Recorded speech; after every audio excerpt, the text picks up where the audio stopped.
우리나라 사람들은 옛날부터 터를 대단히 중요시 여겼습니다. 그래서 풍수지리 많이 따졌죠. 명당 찾는 사람들이 지금도 있습니다. 지금도 집을 짓거나 특히 묘를 쓸 때 터가 좋아야 된다고. 터가 이런 좀 미신적인 생각이 아니더라도 뭐 이렇게 집을 짓거나 건축을 하고 건물을 짓고 빌딩을 세울 때 터는 대단히 중요하죠. 건물을 세울 지반이 약하면 아무리 잘 세우려고 해도 건물을 높이 세울 수가 없습니다. 지반이 튼튼하지 못한 곳에 세우면. 특히 요즘같이 막 도로가 푹푹 꺼지고 하는 싱크홀 사태 일어나고 이럴 때는 기초를 잘 봐야죠. 건축뿐만 아니라 모든 영역에서 이 터라는 건 대단히 중요한 것 같습니다. 기초, 토대, 뿌리 이런 건 뭐 이루 말할 수 없이 유형의, 무형의 모든 영역에서 이 터라는 건 중요합니다. 하다못해 우리가 나무 한 그루 이런 화초 하나를 갖다 갖다 심어도 토질이 잘 맞지 않거나, 예를 들어서 뭐 이런 애들은 이렇게 볕을 이렇게 직접 쐬는 걸 안 좋아하는 애인데 볕이 잘 드는 데 갖다 심는다든지, 또 볕을 직접 많이 쐬야 잘하는데 볕 안 드는 데 갖다 심는다든지, 또 땅이 좀 건조한 곳에 심어야 될 애를 뭐 질펀한 데다 심었다든지 이러면 심어놓고 아무리 비료주고 잘 가꾸고 그냥 정성을 다해도 제대로 자라질 못하죠. 왜? 터가 아닌 데다가 심었기 때문에 그렇습니다. 터가. 오늘 본문에 보면 이 터 이야기를 합니다. 20절입니다. 너희는 사도들과 선지자들의 터 위에 세우심을 입은 자라. 그래서 예수께서 친히 모퉁이 돌이 되셨느니라. 에베소서 2장 이 말미에 나오는 이 세 구절은 우리 신자들을 건물에 비유해서 얘기합니다. 우리의 신앙을 건물을 세우는 거라고 할 때 그 건물의 터가 뭐냐? 사도들과 선지자들의 터 그래요. 사도들과 선지자들의 터는 뭘 얘기할까요? 사도들과 선지자들의 인품이나 그들의 능력이나 뭐 도덕성이나 이런 걸 기초로 해서 지었다는 건가요? 아니죠. 사도들과 선지자들은 두 사람의 공통점이 있습니다. 다 하나님의 말씀을 받아 대언하는, 전하는, 사역을 하는 사람들이죠. 즉 사도들과 선지자의 터라는 건 그들이 전해준 계시된 하나님의 말씀을 얘기해요. 그 말씀의 터 위에 너희 신앙을 세웠다 그 뜻입니다. 동시에 그 뒤에 뭐라 그럽니까? 그리스도 예수께서 친히 모퉁이 돌이 되셨느니라 그러죠. 예수께서 신자인 우리가 이제 건물이, 우리의 신앙이 건물이라고 할 때 그 건물에 기초가 되는 돌, 그 모퉁이 돌이 되셨다. 그러면 이 모퉁이 돌 대신 예수님을 성경에서는 뭐라고 얘기합니까? 요한복음에 보면 나오죠. 태초에 말씀이 계시니라. 말씀이 육신이 되어 우리 가운데 거하심에 은혜와 진리가 충만하더라. 예수님은 곧 하나님의 말씀이죠. 말씀이 인간으로 현현화되어 오신 분이 예수님입니다. 그래서 쉽게 말해서 우리 신자들의 터, 우리 신앙의 기초는 오직 하나님의 말씀이에요. 말씀이신 그리스도 예수시고, 이게 사도 바울이 대단히 강조하고 있는 내용 중에 하나입니다. 그 터 위에 우리가 세워져 가는 거다. 함께 지어져 간다. 오늘은 우리의 신앙의 기초, 터가 되는 말씀에 대한 주제로 두 가지를 좀 나눠보려고 합니다. 첫 번째, 읽습니다. 시작. 앞서 강조했듯 하나님의 말씀, 이 66권 계시된 하나님의 말씀, 그리고 그 말씀이 육신이 되어 오신 예수 그리스도, 그 이외에 우리 신앙에 다른 터가 있을 수 없습니다. 다른 터 위에 우리의 신앙을 세우려고 해서도 안 되고요.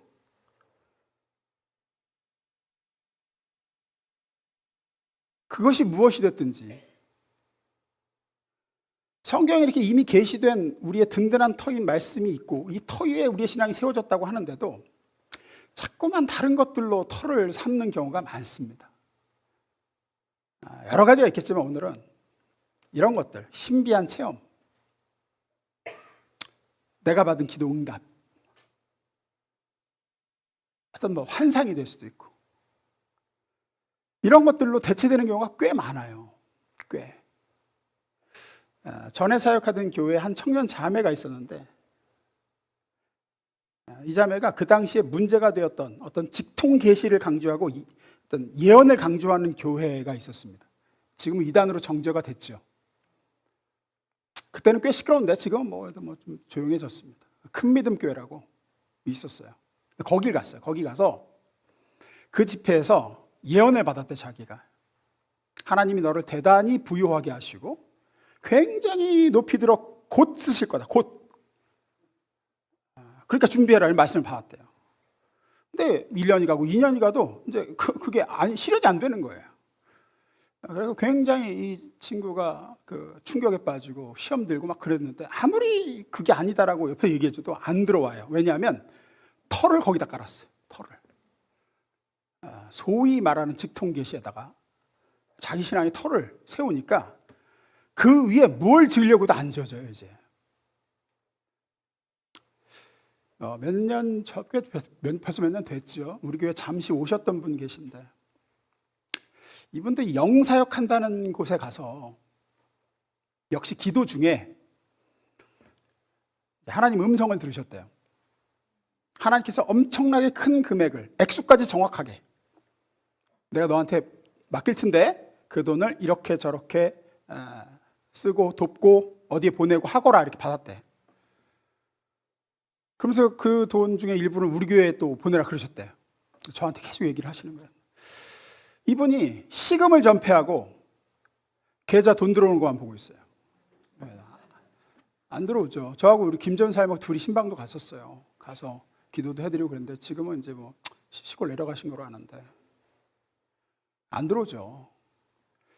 왜 그러냐면 이게 잘못된 곳에 자기 신앙의 털을 잡으면 이렇게 됩니다. 에베소 2장 20절, 너희는 사도들과 선지자들의 터 위에 세무심을 입은 자라. 그리스도 예수께서 친히 모퉁이 돌이 되셨느니라.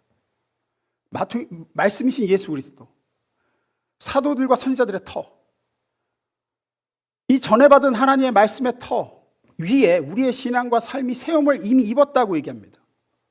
다른 모든 것들, 신비한 영적 체험이라든지 간증이라든지 성령의 은사라든지 어떤 신비한 능력이라든지 이런 것들이 우리 신앙의 건축 재료가 될 수는 있어요. 하나님이 재료로 그것들을 주십니다. 필요한 것들이에요. 다 대단히 중요합니다. 체험도, 은사도 대단히 중요한 거고. 하지만 그게 뭐가 될 수는 없어요? 터가 돼서는 안 돼요. 그 위에 짓는 재료들이죠. 신앙을 세워나가는 재료들이에요. 절대로 하지만 기초이자 근본이 될 수는 없습니다. 기초이자 근본은 무조건 하나님의 말씀 위에 다른 것은 없습니다. 전에 제가 마태복음 7장에 있었던 예수님이 말씀하신 반석 위에 지은 집과 모래 위에 지은 집에 대한 말씀을 전해드린 적이 있어요. 제가 그때 분명히 그건 말씀을 듣고 실천했느냐 안 했느냐가 핵심이 아니라 그랬습니다. 말씀을 좀 볼게요. 24절 26절 읽어봅니다. 시작.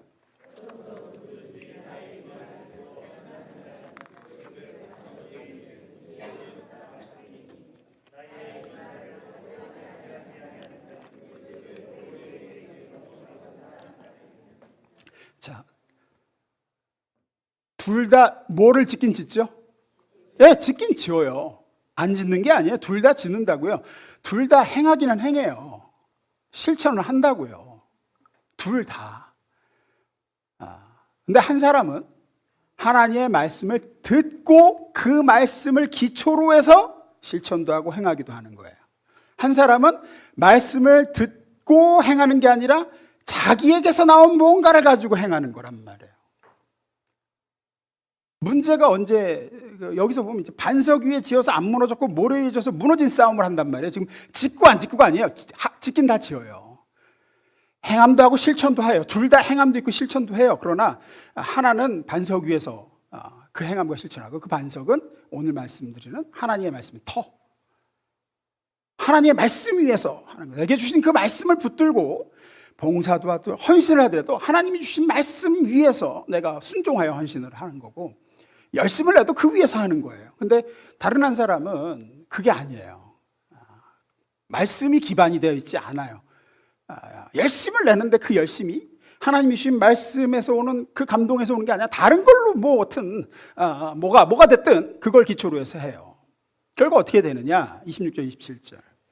나의 말을 듣고 행하지 아니하는 자는 그 집을 모래 위에 지은 어리석은 사람 같으리니 비가 내리고 창수가 나고 바람이 불어 그 집에 부딪히며 무너져 그 무너짐이 심하니라.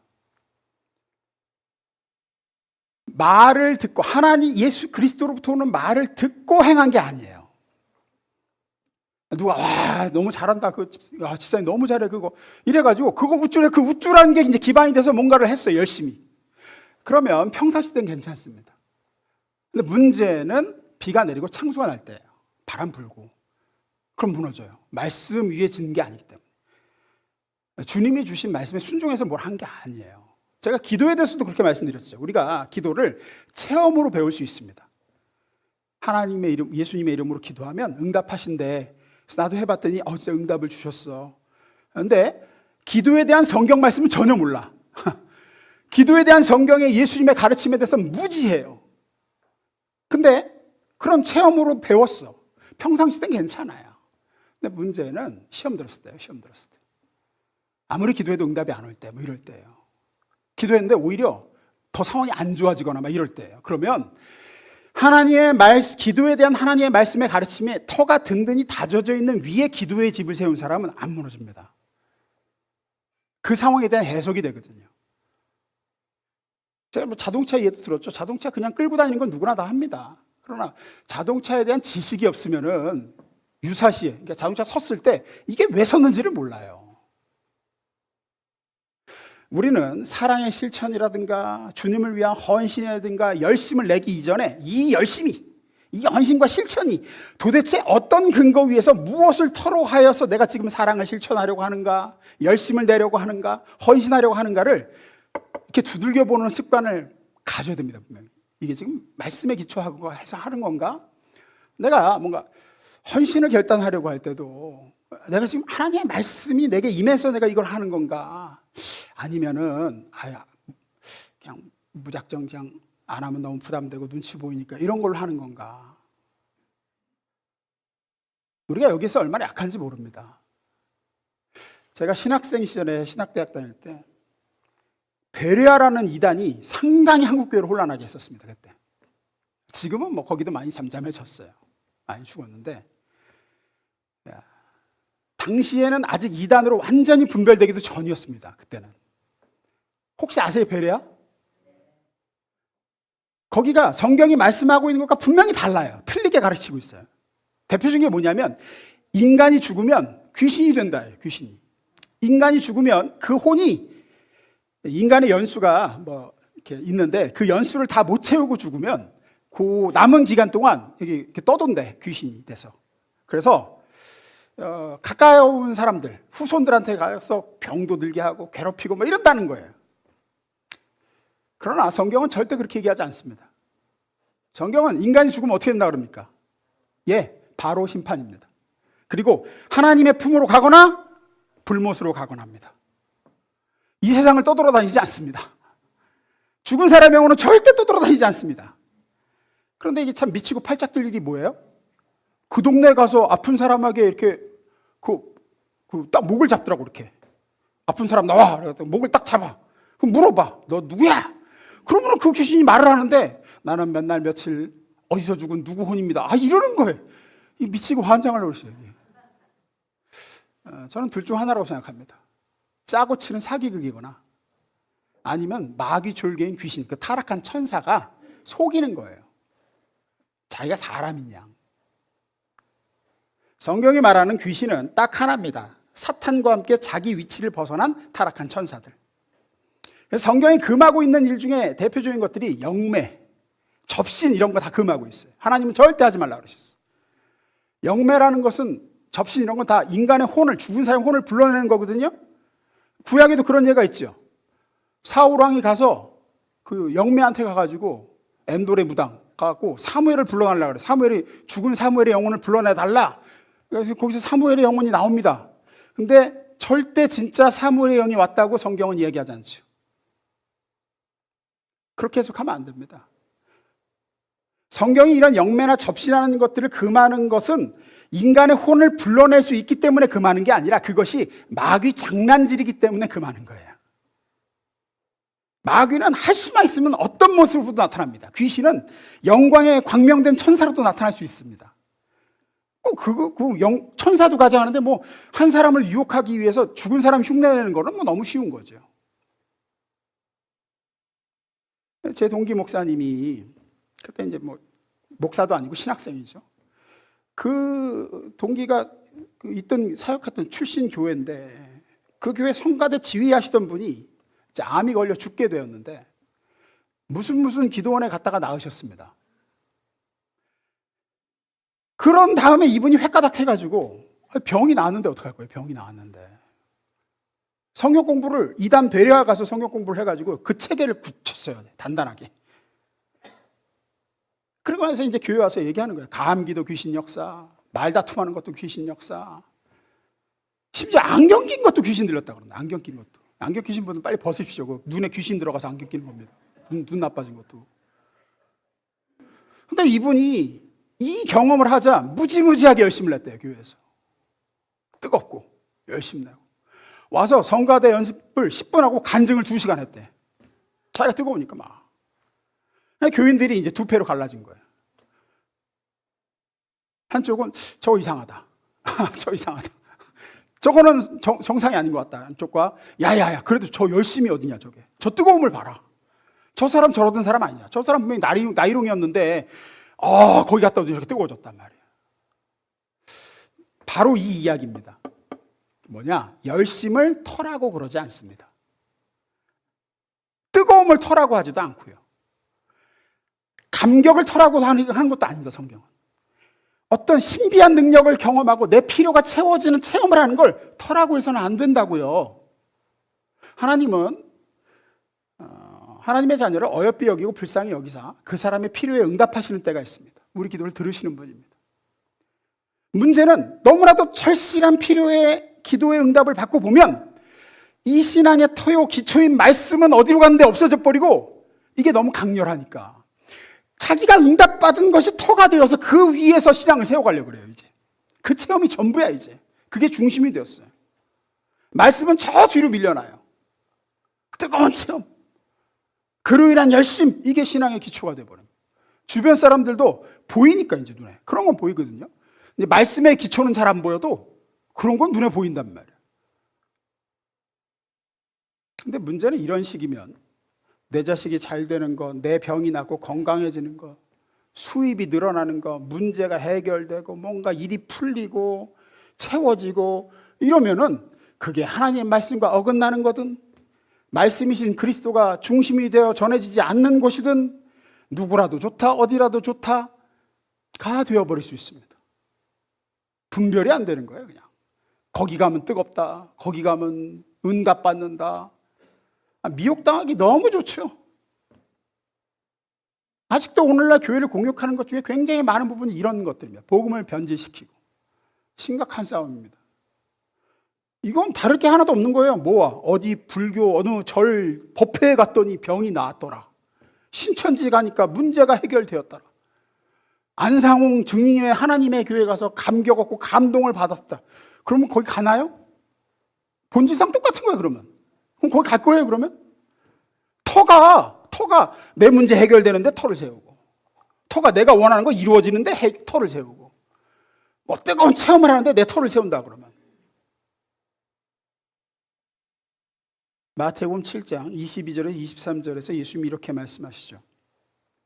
그날에 많은 사람이 나더러 이르되 주여 주여 우리가 주의 이름으로 선지자 노릇하며 주의 이름으로 귀신을 쫓아내며 주의 이름으로 많은 권능을 행하지 아니하였나이까 하리니 그때 내가 그들에게 밝히 말하되 내가 너희를 도무지 알지 못하니 불법을 행하는 자들아 내게서 떠나가라 하리라.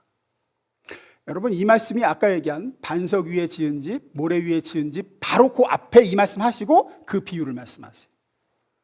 예수님이 굉장히 단호하게 말씀하십니다. 무슨 얘기예요? 다 할 수 있다는 거예요. 선지자 노릇도 하고 귀신도 쫓아내고 주의 이름으로 많은 권능을 행했는데 근데 뭘 터로 해서 하지 않았어요? 하나님의 말씀, 그리스도 예수의 복음이 터가 된 게 아니에요. 하나님이 사용하실 수 있어요. 근데 그리스도 예수의 복음, 말씀이 기초가 되어서 한 일이 아니에요. 그러면 예수님이 나중에 뭐라 그러신다는 거예요? 내가 너희를 도무지 알지 못하니 불법을 행하는 자들아, 내가 떠나가라. 우리의 신앙의 유일한 터는 살아계신 하나님의 말씀이요, 말씀이신 예수 그리스도인 줄로 믿습니다. 이것 이외에 그 어떤 것도 여러분 우리의 신앙의 기초가 될 수 없습니다. 터가 될 수 없습니다. 재료로 세워질 수 있습니다. 하나님은 그런 체험과 신비한 능력과 어떤 여러분의 기도가 응답되어지는 어떤 놀라운 어떤 감격, 그런 것들로 여러분 신앙을 골조를 세우시고 이렇게 세워가실 수 있어요. 재료로 이렇게 치장도 하시고 인테리어도 하시고. 하지만 기초는 아닙니다. 두 번째입니다. 읽습니다. 시작.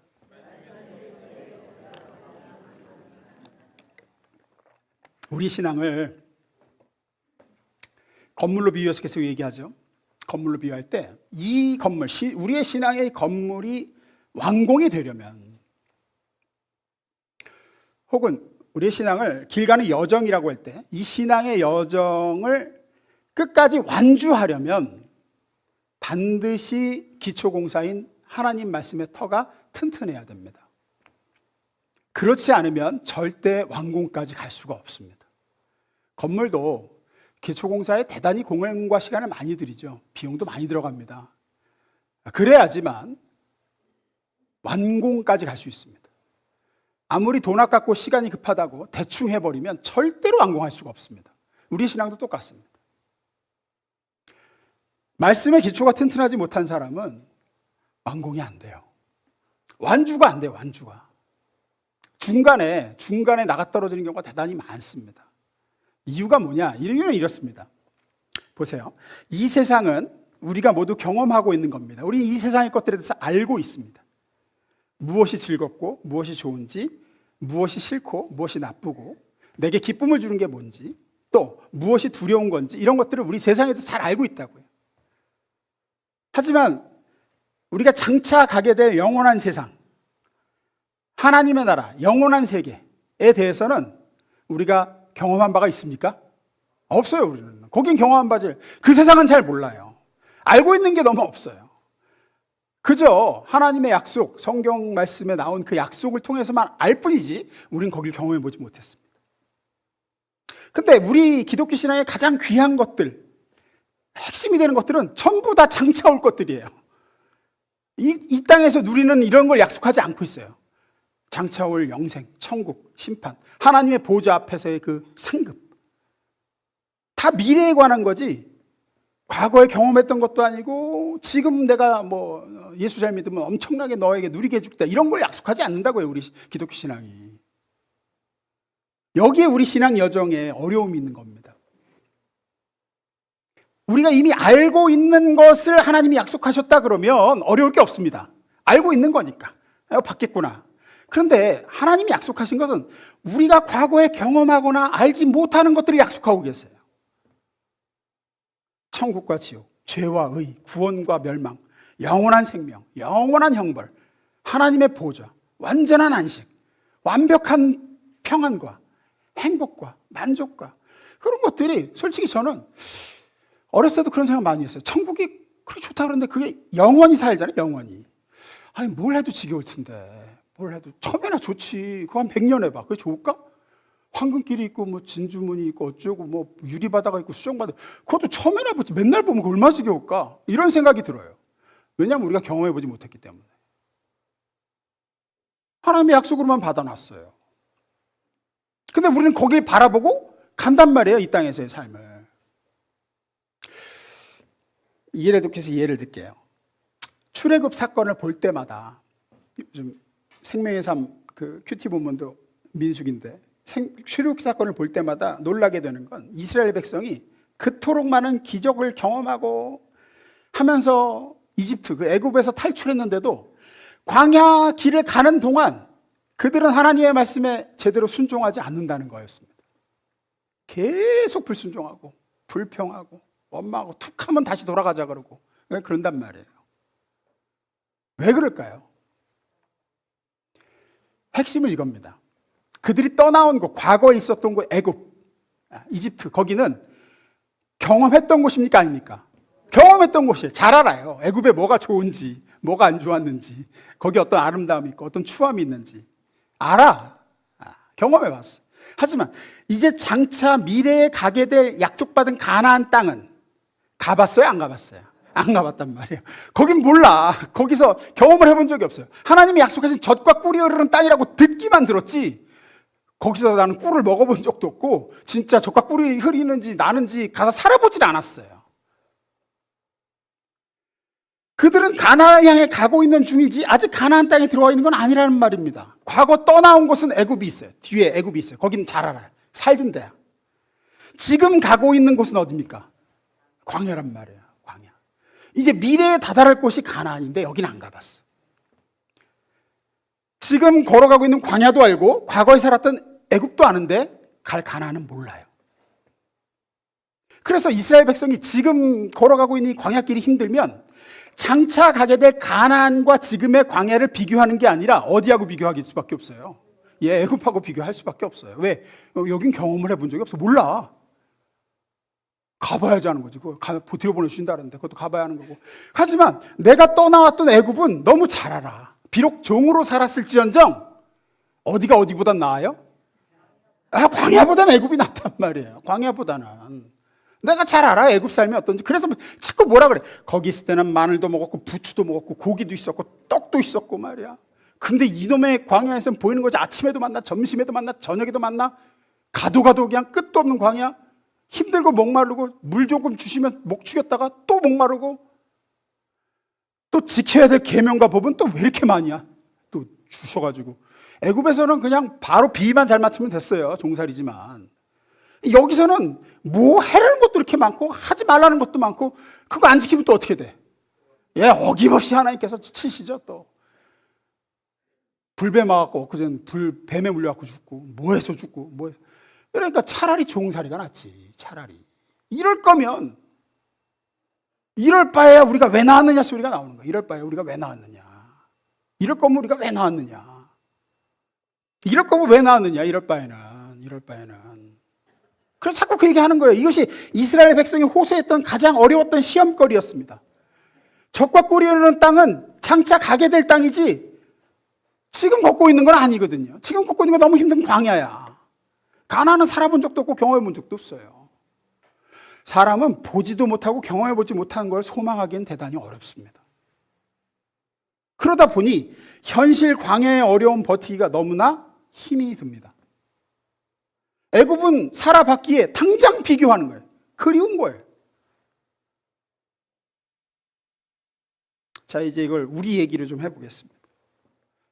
예수님 내가 만나기 전에 누리던 세상의 즐거움, 그 시절에 누리던 쾌락이나 기쁨이나 이런 것들은 뭐라고 할 수 있죠? 이 출애굽기에 비교하면 애굽이란 말이에요. 거기가 애굽이에요. 우린 거길 떠나왔어요. 그분은 거길 떠나왔어요. 지금 현재는 그 세상에 주던 거기서 벗어나 우리는 장차 가게 될 하나님 나라를 바라보면서 걸어가고 있어요. 지금 걸어가고 있어요. 광야 여정 중이에요. 우리는 신앙 생활을 해나가고 있죠. 우리는 이렇게 걸어가다 장차 미래에 가게 될 하나님 나라에 들어갈 겁니다.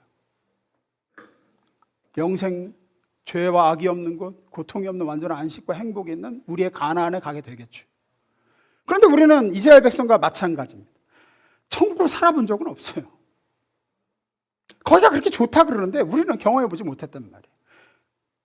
하지만 예수 믿기 전에 세상은 살아봤어요. 거기에 있는 즐거움을 알아요. 세상의 영광도 압니다. 세상이 줄 수 있는 게 뭔지도 압니다. 쾌락도 압니다. 그때의 나름 자유롭게 살던 그 시절도 압니다. 거기서 나와서 지금 광야 같은 길을, 신앙생활의 길을 여정을 걸어가고 있어요. 우리는 보지 못한 천국과 지금의 이 신앙의 광야 길을 비교하기는 어려워요. 거기 천국을 안 살아봤으니까. 하지만 안 믿던 예전의 세상의 기쁨과 지금을 비교하기 쉽습니다. 솔직히 영적인 시각, 신앙적인 이런 것 요소를 싹 빼고 보면은 예수 믿을 때가 더 나아요? 안 믿었을 때가 더 나아요? 아니 솔직히 그러니까 영적인 거 빼고 하나님이 주는 뭐 이런 신앙적인 이런 차원에게 빼고 단순 비교했을 때 안 몇 배가 나요. 맞다 떼고요.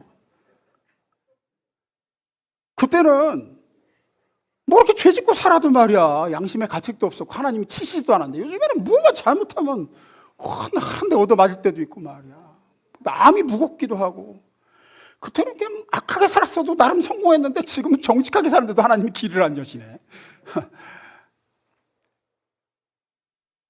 아유, 뭐 그때 헌금을 뜯기기를 했습니까? 주일에 이렇게 교회 와서 이렇게 말이야 쉬지도 못하고 앉아있었길 했습니까? 편하게 쉬고 놀러 갈 때 놀러 가고 다 하고 살았지.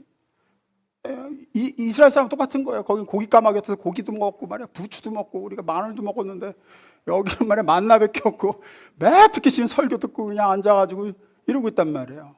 그래서 우리는 평상시는 괜찮은데 이 광야길 가다 힘들고 목마르고 뭐 이게 하나님의 공급이 잘 없고 이러면 자꾸 옛날을 생각할 수밖에 없어요. 아유, 예수 괜히 믿었나 보다 생각이 들 수도 있고, 천국은 안 보여요. 천국은 내가 도착하는 곳이 의미 있고 가치가 있고 비교할 수 있는 영광과 충만이 있는 곳이라고 하는데 나한테는 안 와닿는단 말이에요. 이게. 거긴 본 적이 없으니까. 그러나 세상이 주는 이렇게 하면 돈 많이 번다, 이 돈이 너한테 줄 수 있는 게 얼마나 많은지 아냐, 이런 거는 잘 보여요. 우리가 아니까 그거는. 그럼 이 신앙의 여정을 끝까지 이 유혹과 싸우면서 마지막까지 가려면 우리에게 뭐가 필요하냐? 하나님의 말씀밖에 없다는 겁니다. 하나님의 말씀밖에. 우리는 길 자체가 좋지 않으니 중도 포기자들이 속초할 수밖에 없어요. 하나님의 말씀이 우리에게 계속해서 들려지지 않고 우리가 가게 될 그곳에 대한 하나님의 영적인 계시가 없으면, 목적지가 어디든 아이 길이 좋아야 갈 듯 말 듯 할 거 아니냐, 길이 이렇게 하면 어떻게 가냐, 나 돌아갈란다 하고 돌아간다. 제가 중고등학생 때 친구들이 많았습니다. 같이 신앙생활을 했던 친구들이. 중도 탈락자들이 훨씬 많습니다. 뭐 어디에 정확한 원인이 있을까, 뭐 딱 집어 말하기는 없지만 가장 큰 원인은 저는 여기 있다고 생각해요. 하나님의 말씀이 제대로 안 들어가는 거예요. 안 들어간 거예요. 이 신앙의 완공, 이 여정의 완주가 어려운 이유는 거기에 있습니다. 우리 신앙의 터요 기초인 말씀이 들어가야 되는데, 말씀이 계속해서 지속적으로 공급돼야 되는데, 이게 공급이 안 되면 길에서 길을 보다가 못 가겠다, 나 이거 못 해먹겠다, 이거 이렇게 돼요. 이렇게. 그래서 예배 한 3, 4주만 빠져보세요. 말씀의 공급이 3, 4주만 차단돼도 벌써 눈빛부터 달라지기 시작합니다. 고린도 후서 4장 18절, 5장 7절 봅니다. 우리 읽어봅니다. 중요한 말씀입니다. 시작.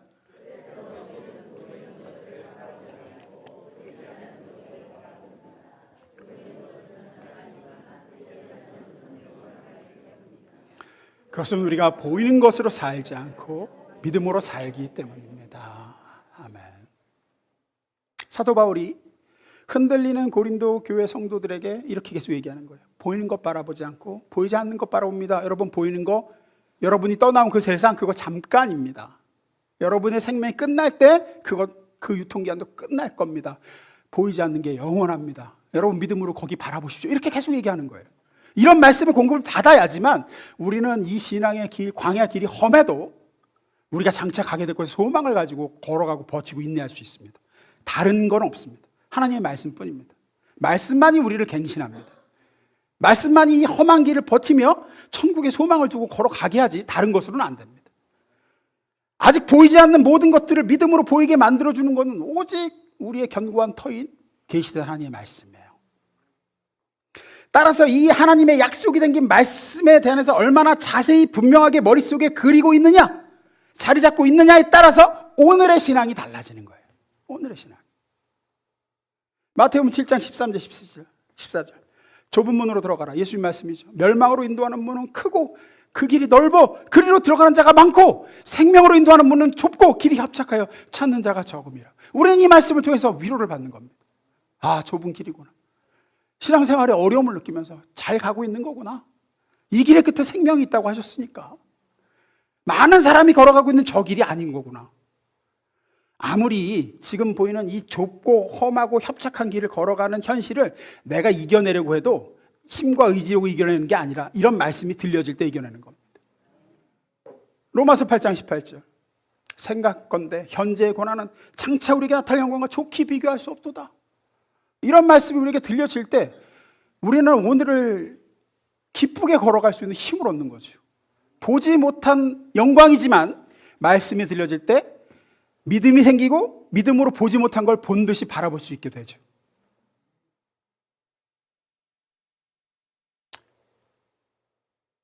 그러니 사랑하는 여러분, 하나님의 말씀에 귀 기울여 들으시고 그 터를 견고히 하시길 주임으로 축원합니다.